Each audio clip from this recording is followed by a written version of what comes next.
Welcome to the Fantrax YouTube channel. This is the first edition of Govier's Guys. Each week, I'm going to give you guys a list of players that have caught my eye for a particular reason, and I'll put it on the YouTube channel. It'll be called Govier's Guys every week. Make sure you go to fantraxhq.com. We got great stuff. We cover every element of fantasy football in 2021, including myself. I read a couple different articles. One on Fab Guide every Tuesday morning. I do another one, NFC Fantasy Takes, after Sunday's actions for the NFC teams only. And you can catch my rest of season rankings, which come out on Monday morning as well. Having said that, let's get into Govier's Guys for week 3. It's a list of 15 different players that have, for one reason or another, caught my eye. Here they are. So looking at this list, we've got some studs, we got some underdogs, but it's a nice balanced list. Van Jefferson is going up against the Tampa Bay Buccaneers. The Bucs have given up a lot of yards already. In fact, they're bottom 4 in yardage allowed. And this is a Rams offense that is already kind of cruising a bit with Matthew Stafford now at the controls. I expect this to be a shootout. I think everybody else might. But that might be the surprise. Maybe it'll be a defensive showdown just because we think that. But Van Jefferson played 92% of the snaps in week 2. He's their clear wide receiver 3. They drafted him last year. They like him a lot, and he's getting the playing time. So in this game, if they try to shut down Cooper Kupp, or if they limit Tyler Higbee, and Bucs have amazing linebackers, I really think Van Jefferson's going to be in line for 6 to 7 catches, 100 receiving yards, and a possible touchdown. I really do. I'm going to be starting him almost everywhere I own him. Next up is Pat Freimuth of the Steelers. Pat is out-snapping Eric Ebron, and I love him. Play Pat Freimuth everywhere. Pick him up. Use him as your number 1 tight end on your squad going forward. I'm expecting better and better things the rest of the season from the rookie out of Penn State. Cordarrelle Patterson of the Falcons. He had a 2-touchdown game last week. He's been getting the touches. Mike Davis has been so-so. I love Cordarrelle Patterson to also fill the gap because there's going to be no Russell Gage for week 3 when Atlanta takes on the Giants, which is an opportunity for Cordarrelle to be the kind of hybrid, old school slash like Cordell Stewart back in the day, except it's a running back / wide receiver. Hollywood Brown against the Lions. Oh, yeah. Hollywood Brown's going to play. He shocked everybody by playing in week 2 against Kansas City and was outstanding again. He's been outstanding since last season. I loved him coming into this year. I even had a discussion about him on another video I did a couple of weeks ago. He is one player I targeted for almost every team I drafted him on. And if you were lucky enough to draft him, start Hollywood Brown against a putrid Lions defense. Take it from somebody who lives in the Detroit area. I know what I'm talking about. How about Cole Kmet of the Bears? Cole Kmet was supposed to have a big week last week. A lot of people predicted it. Didn't happen. Now Justin Fields gets a full week of practice. Cole Kmet, he's going to rely heavily on. In PPR leagues, especially 1-point leagues, Cole Kmet should be a difference maker on your fantasy squads. Cleveland has receiver issues with Jarvis Landry on the IL with a knee injury, but OBJ is supposed to come back. I wouldn't be so clear-cut on what to expect from OBJ, though, which means someone else has to catch a ball at the wide receiver position. Now, Baker Mayfield is dealing with a non-throwing arm shoulder issue. But I like Rashard Higgins. Rashard Higgins, when he gets to play, he gets the opportunities. He came in when Landry got hurt last week, and he had a couple catches for 27 yards, and he was a viable fantasy option last season. Rashard Higgins, not Donovan Peoples-Jones. I saw Donovan Peoples-Jones at Michigan. He was very, very talented, but he never was able to provide consistent production. I'll take Rashard Higgins over DPJ. KJ Hamler of the Broncos, I expect him to go off this week.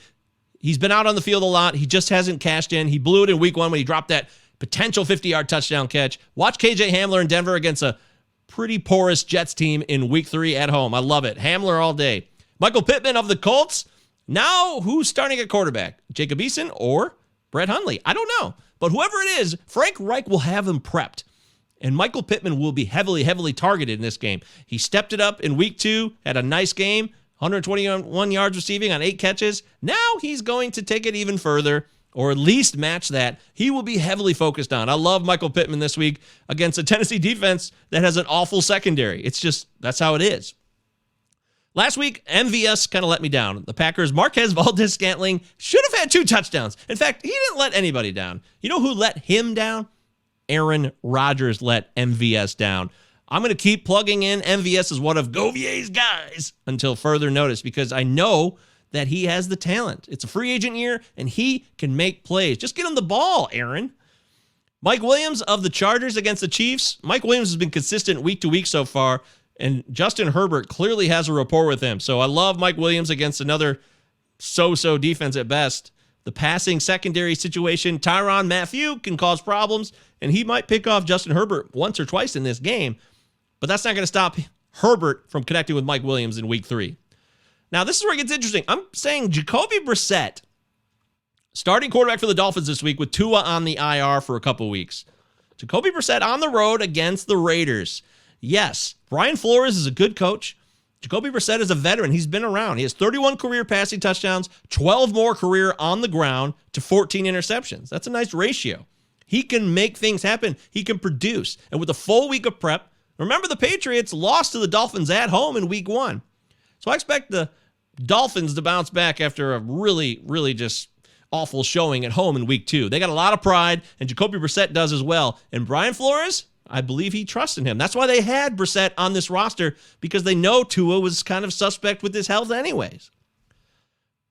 Saquon Barkley, activate him, get ready to play him everywhere the rest of the season, because Saquon Barkley is taking off in week 3 against the Falcons. Fly me to the moon. Frank Sinatra would love to see Saquon Barkley play in New York on Sunday. We're all going to have to enjoy it instead. Michael Carter of the Jets. This one's in Denver, like I said, and Michael Carter is talented. He's the most talented running back in the Jets backfield. The Jets aren't very good, but they need a running back to lean on, and there's going to be a lot of garbage time situations. This will be another example of that in week 3. Play Michael Carter, PPR, everywhere, standard leagues. I like Michael Carter to be the guy in that backfield. And then the Bucs are coming into the Rams territory on Sunday. Tyler Johnson or Scotty Miller. Now, Antonio Brown is going to be out of this game. He's unavailable. So that means someone's got to move up to wide receiver number 3. And in fantasy football right now, wide receiver number 3, whoever it is a very, very valuable position to be in fantasy football. Tom Brady throwing you the ball. They run a lot of 3 wide receiver sets. And if it's going to be Tyler Johnson or Scotty Miller, one of these guys will produce on Sunday and be a factor. I'm very, very confident of that. I just don't know which one it'll be. Johnson has actually outsnapped Miller in week 2. So Miller has had some moments last season where he was fantasy relevant, but Tyler Johnson made some really clutch catches for Brady in the playoff run last year. So your guess is as good as mine, but one of these guys are going to do something on Sunday. I'm pretty confident of that. And then finally, A.J. Green. Everybody wants Rondale Moore, and Rondale Moore is very, very talented. I saw him play at Purdue. I loved him. He's a really, really talented dude. But there's a lot of mouths to feed there, and if they can't get the big plays all the time to Rondale Moore, A.J. Green is going to benefit. In PPR leagues, 1-point PPR leagues, A.J. Green should benefit from underneath catches. That will happen more and more as he gets acclimated into this offense and starts to get more and more opportunities. He is healthy, and he's making plays. So he still has something to offer in the fantasy football realm. There it is, week 3's Govier's Guys. Thank you for stopping by the Fantrax YouTube channel. Please sub the channel, like the video, spread it around, share it with your loved ones and your pals. And don't forget to go to fantraxhq.com. We have a lot of talented people writing articles all week long. We got rankings, we've got positional breakdowns. Whatever you need, we've got you covered. And check out my podcast, The Fantasy Football POV. It's available every Wednesday morning on all standard podcast platforms. We got a lot of people doing podcast work, myself, others that you're really going to like. So go to Fantrax HQ, search around, snoop around for a bit, see what you like. Thanks, everybody.